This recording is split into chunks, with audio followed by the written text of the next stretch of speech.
waxaana ka shaqayn doonaa insha Allah wada arki doontaan in la horgeeyo cadaaladda waxa ay mutaystaan lagu xukumi doono ayadoo oo loo tabin doono si leef ay ummadda Soomaaliyeed ay wada arki doonto insha Allah wada daawan doonto qofkii dib geystay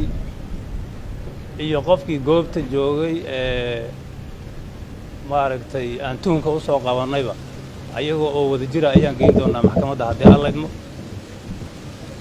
waxaan rajaynaynaa inay helaan cadaalad waxay maaragtay ku xukumi doonto waxaan rajaynaynaa ummadda Soomaaliyeed inay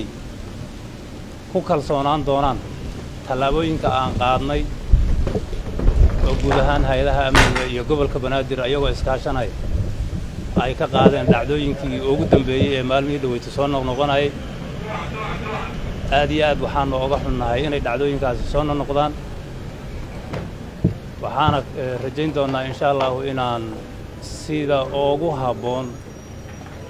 aan maaragtay uga hortagi doono hadda kadib inay dib u soo laabtaan dhacdooyinkaasi waxaa kale oo aan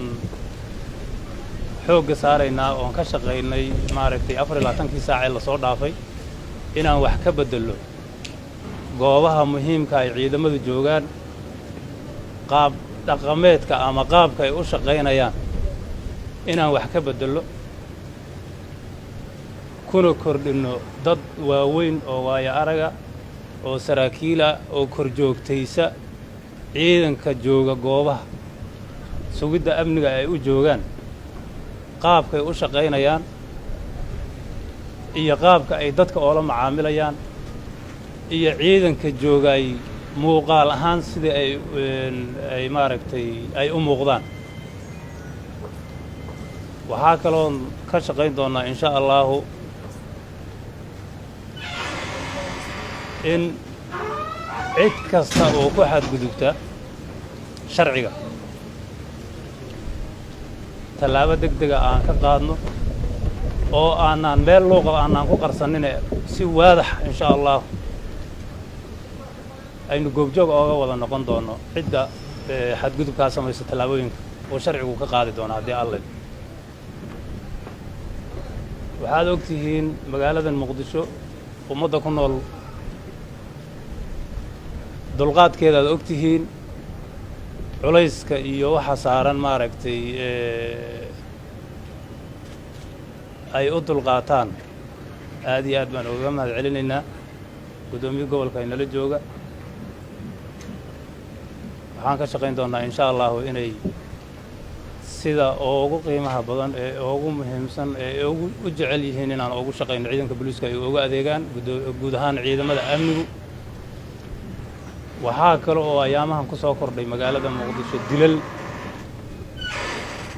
ay kooxaha khawaarijta ay dilayaan dad shacab oo guryahooda jooga oo waxba galabsanin inaan ka hortagno oo aan la dagaalano annagoo kaashanayna maamulka gobolka Banaadir iyo shacabka Soomaaliyeed ee la dilayo waxaan ka codsanaynaa inay shacabka Soomaaliyeed nala shaqeeyaan soo sheegaan tuugadaas dilaayaashaas dhiigooda banaystay ee dhiigga muslimka maaragtay inay ku qabaystaan oo ay dilaan dadka masaakiinta ah ee maaragtay goobahoodii shaqo jooga oo guryahoodii jooga oo cidna waxba maaragtay aan u dhimin inay soo sheegaan ay hay'adaha amniga la shaqeeyaan waanu ka codsanaynaa insha Allah waxaan rajaynaynaa inay mar dhow